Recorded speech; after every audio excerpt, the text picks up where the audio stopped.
When you say a speech, you probably stand, but you don't know what to be doing with your hand. If so, this video should be in your plan.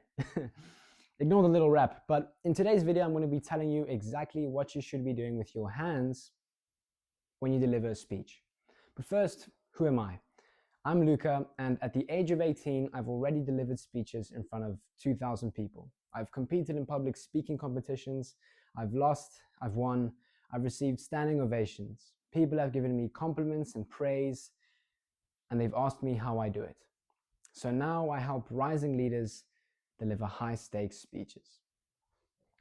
And so I have a few do's and don'ts when it comes to your hands in a speech, and I'll quickly explain that in this video.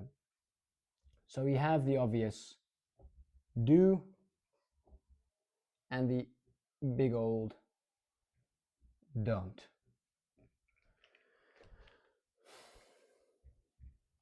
So when we open a speech with our hands, I put the best in the front. So when it comes to opening a speech, we always want to open it up with firstly forward movement, but we're focusing on our hands today. We want our hands to the sides like this. So hi, I'm Luca. Welcome to today's video. Always open body language. Always. Please, whenever you open a speech, you always want your hands out to the side like this. There's just so many good things to take away from this movement. There's forward movement, there's open hands, revealing body, signaling confidence, there's open palms, trust. It's brilliant. It really is. So when we open our speech, we always want our hands out. Okay, I hope you understand what I mean by hands out. We want it like this, almost like a magician. Abracadabra. You can choose how flamboyant or over the top you want to do this, okay? I wouldn't suggest doing that, but even just something subtle and just hi, good morning everyone, is sublime. So we want our hands out to the sides. Open body language, there's so many good takeaways from that. And then the second thing we want to focus on is we want to keep it in a box. So what I mean by the box is, I'll draw a little illustration here. My art skills aren't the most elaborate.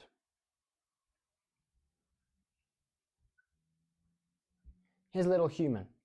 And when we speak, we want our hands to stay in this dotted region here. Okay? Imagine when I speak, there's a little dotted region from here down to more or less my hips, where my pants end, my belly button, more or less. Dot, dot, dot, dot, dot, dot, dot, dot, dot. And we want our hands in this region, this area.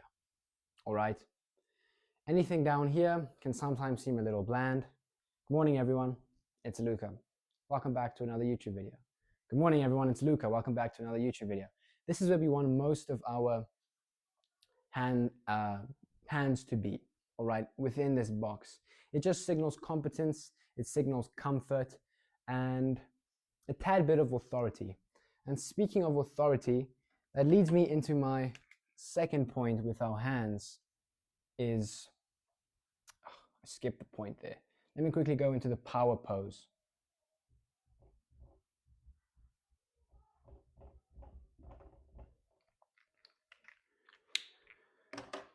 This is the power pose. All right, this screams authority. And for many people, the other day I heard a speaker, he was talking to us in one of our lectures, and he was trembling. His hands were shaking. He kept them in the pocket during his introduction. He was trembling, he was shaking. But I can only really notice that because I was in the front. And he kept this power pose throughout his whole talk. And occasionally he would open up, use his hands slightly, suggest this and that, hint towards that, but he would always return back to this pose. And he would speak and talk, and he kept it here. And this alone did wonders for him. This pose, when you do this with your fingers and you tap your fingers like this, you kind of ruin it because it makes you seem more of like a James Bond villain. But if you just keep your fingers here and rest them here, this gives a very, very strong competence cue. So I got this from Vanessa Van Edwards, where essentially charm is competence plus warmth. This is a very, very strong competence cue. So whenever I would sit on stage and people would introduce me as the speaker or whatnot, always strong authority hand signal. All right. And so, like that speaker who was trembling and nervous and shy, just by him having this very competent hand signal or hand gesture, he was able to own his moment. And he did a really good job. So make use of this. All right. Whenever you speak, go back to this. This is a very good resting position. All right. Another good resting position is I simply just hold my hands here. Keep them here. And resting position is very, very brief because a lot of the time we'll be moving. We'll be moving. I'll be suggesting to the, hinting to the board. I'll be making a diagram. I'll be referring to this, and then I'll return. Does that make sense? And even when I say, does that make sense? I'm always sticking something up, moving my hand here and there, keeping it within this box though, trying to keep it relatively open body. But we always return to something like this, or you can return to something like this. But you don't really want to return back down here. Does that make sense? Does that make sense? I hope you understand. Now I'll go back to the points that I missed, which were open palms. Let's go to that.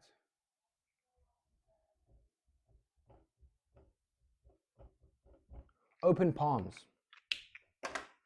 Simply just having this. The reason I love that opening, forward movement, hands out, open palms. Open palms signal that you are safe, that you come in peace. All right. If we were to look at it from an ancestral point of view, from some tribal, primitive,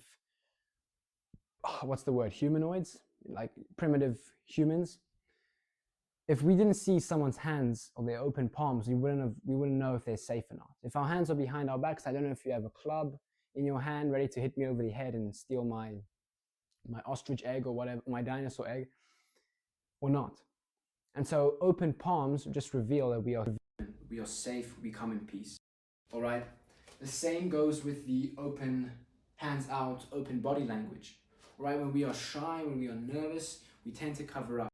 We tend to cover up our most sensitive part of our body, the easy stab, our organs. Same for the neck. When we feel a little uncomfortable, we might find ourselves touching our neck, covering up our sensitive areas within our body. And that all goes back to our primal, ancestral, human caveman characteristics, whether we like it or not. So simply by having open palms, you signal to your audience, friendly, peaceful, which immediately allows, it makes the audience far more receptive to your message, creating this big pathway for connection.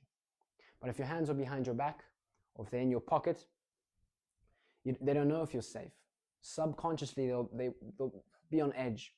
They won't really know. They won't be this large doorway for connection. They won't be as receptive to your words because at the back of their mind, they're thinking, is this caveman safe? And so I hope you understand that. Hands out, box, power pose, open palms. And then let's go back to having your hands down like this. I spoke a lot about what you must do with your hands, as if your hands are this magical superpower which are gonna elevate your speech to the next level. They can only kind of highlight and enhance it, make it a bit better. But the bottom line is the words that you speak, is your message, is your story, is your relatability, it's your words, your mouthpiece. And the best example of this is Matthew Dicks. He's written a book called Storyworthy, and it's where I've got a lot of my knowledge on storytelling from, at least 90% of it. It is the backbone of my speeches, my stories, my knowledge, this video, all right? And in almost every single one of his stories, not only has he made me cry, not only has he moved me, not only have I laughed when I ever listen to his story, not only do I lean in and I forget about time, not only does he move me, his stories are amazing, the best I've ever heard, to say the least. And many, many people, YouTubers, audiences, TED Talk crowds would agree. But in nearly all of his speeches, he doesn't have these elaborate hand gestures. His hands are simply to his side. He wears a t-shirt. He wears very basic clothes. And that's because he wants everything that he says to be on his words. And he is a master at manipulating his tone, his pace, the techniques that he writes story with. Speaking of techniques, if you want my storytelling notes, you can check the link in the description for free.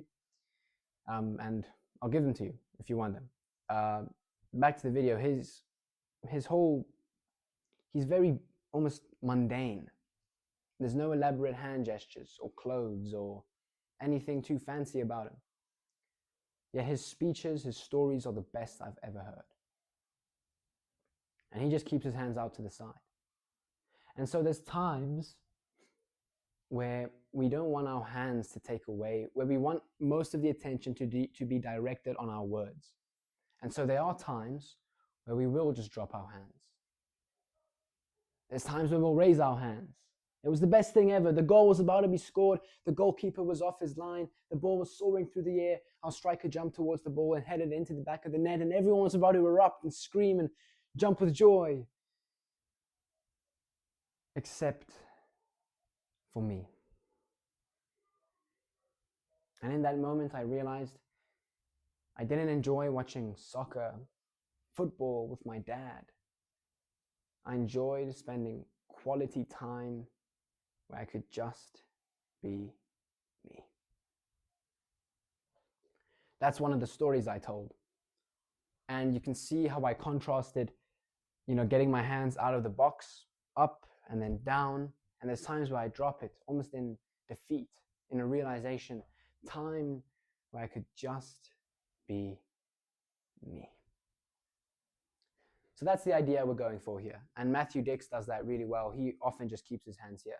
And then he tends to keep them down here, but then he raises them when he wants to add something special to his words. And in that moment, I realized. But he tends to rest them here. I've found, at least for myself and in my speeches, it's effective for me to keep them resting here, and then I can always drop down here or go up there or simply move forward. Say, that's the point. That is the point. Does that make sense? But I tend to keep it here, and you can always raise up or drop down. But the rest is always here. All right. And that also makes me want to just remember to point out that when you have key cards, when you have a marker in your hand, when you have a button to change the slide on a PowerPoint, you never want to have your things covering your body again. We want this torso to be open up. And I know I said rest is here. That's only for brief moments. But if you have key cards which you keep looking at, and the resting position is holding it here, you want it to the side, all right? If you have a marker, we tend to explain with our marking hand as well, so that's kind of fine. But when you have key cards here, let me grab this piece of paper. If I have these key cards, and we tend to stand here and we speak. This will be the explaining hand, all right? This will be the key card hand. We want this part to be open. Focus on this being to the side and open. And this one, we can always come back and use this hand to explain and say whatever, but we want the key card hand to be open. Always open, open palms, nothing to hide. We are safe.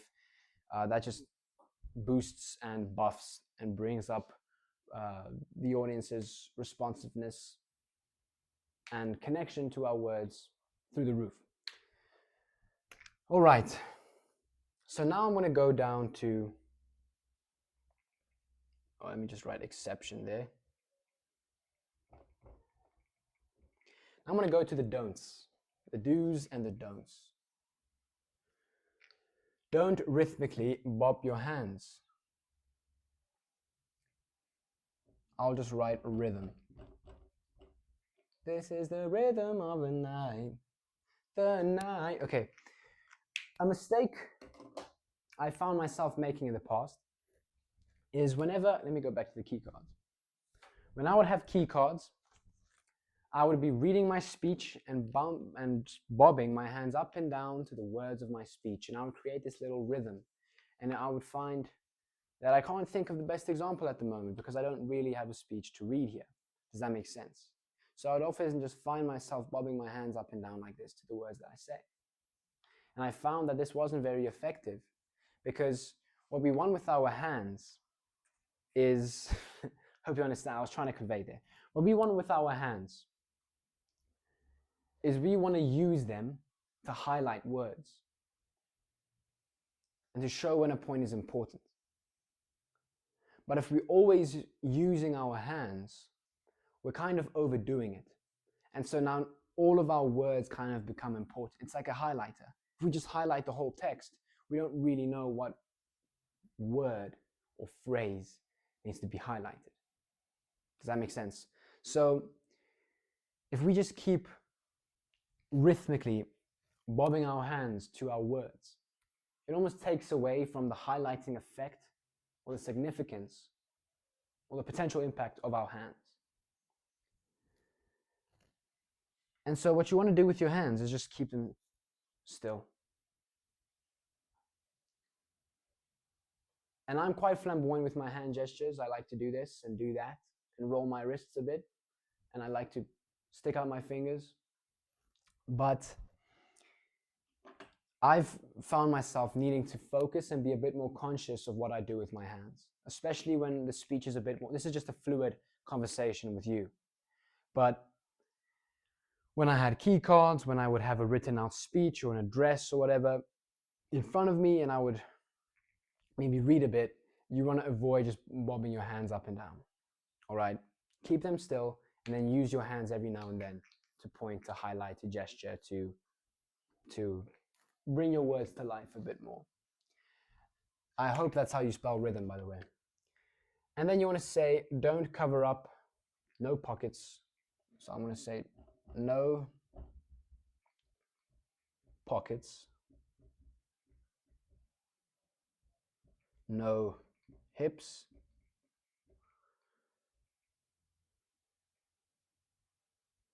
no covering up. And that just goes back to what I said in the earlier point with the do's, just show your hands, show your palms. When we have our hands in our pocket, the audience is a bit on edge. And what they're thinking about the entire time at the back of their mind is, what does this guy have in his pocket? Is he safe? Can I trust him? Can I connect with him? And we don't want to be taking away any attention, or we want all of the audience's focus to be on our words, and we want to hold them. We want their attention to be on us and our words and the story we have to tell. And we don't want it to be on, what do we have in our pockets? Is this guy safe? Can I trust him? That's just a waste of energy. So simply take your hands out of your pockets. People who put their hands on their hips, it seems almost a little unprepared. It seems a little, it doesn't seem competent. It doesn't seem like you know what it doesn't seem almost comfortable. It seems like you're tired, like some athlete who's figuring things up on the spot. It just doesn't look good. It's sloppy. I don't like it. If you want to do it, by all means do it. But everyone who would ask me what I think about it, I would say terrible. Don't ever put your hands on your hips, because what you end up doing is, in order to start highlighting your words, now you start moving your hips around. All right? Does that make sense? Hope you're all with me. And you start moving your hips around and it's just a bit silly. So keep it in the box, rest your hands here, and when you need to make a point, you can always go highlight, come back, highlight, come back. But don't keep them here and don't move your hips around. When you have in your pockets, you tend to walk around a bit. And so guys, this is the video. Here's what you want to do with your hands. You want to do this and that, and you want to do blah, blah, blah. And you also want to be able to do this and that and blah, blah, blah, move your hips around, and your words aren't as, they don't land as good as if you kept them here and you highlight it every now and then with these God-given hands, baby. So that's what I can tell you with the don't. Don't rhythmically bob them up and down, because you take meaning away from it. A good example I can give you with taking meaning away from your hands is, I heard that cold showers significantly spike dopamine. So in the morning, it's quite effective if you can take a cold shower, and that wakes you up and it gets you hyped up, and your dopamine spikes, and you can immediately get to work. That's the theory. But if you overdo it and you keep taking cold showers every day, multiple times a day, and you get build this strong exposure to the cold, that dopamine spike slowly dies down over time. And so the same concept applies to your hands. All right, if you keep bottoming, keep moving, keep doing this and that, their impact slowly dies over time. But if you can just rest here, highlight, highlight, rest here, competent cue, highlight, highlight, come back. It makes a whole lot, it makes a world of differences, all right? And then there's lastly, one more thing I'd like to leave you with. This I learned, I forgot where I learned it.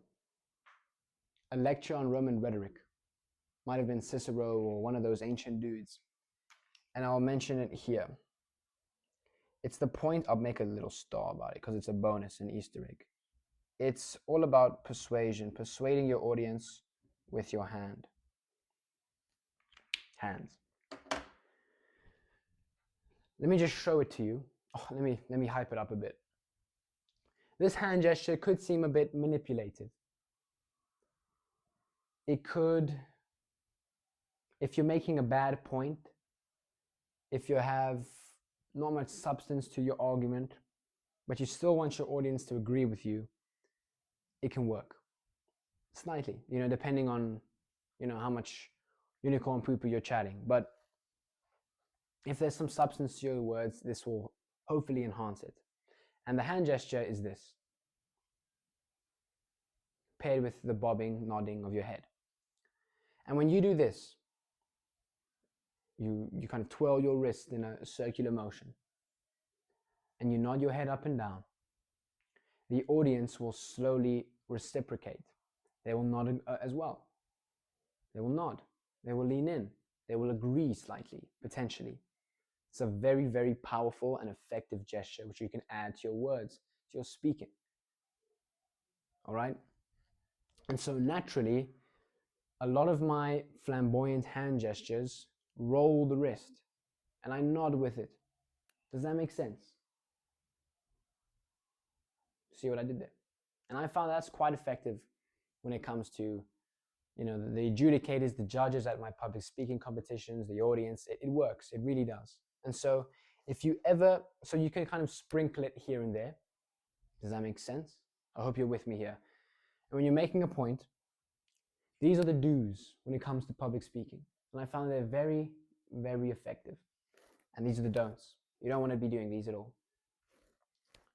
It's simply just this, add a nod to it, and your audience will slowly find themselves nodding as well and agreeing to your words. That's the theory, that's the psychology behind it. I've applied it, I found that it works. I learned it from Roman rhetoric lectures on YouTube. It might have come from Cicero or whoever. But that's the video. I don't know if I need to give you a short little recap, do's and don'ts. Hands out, keep it in this box, open body language, palms out. You can sometimes raise it up and sometimes raise it down, but you want that contrast, and you want to be resting here or resting here. If you have cue cards, keep it open, all right? The don'ts, you don't want to be overdoing your hands and rhythmically bobbing them because they kind of lose their significance here. You just want to rest it here and then point. Rest, highlight, rest, highlight, rest,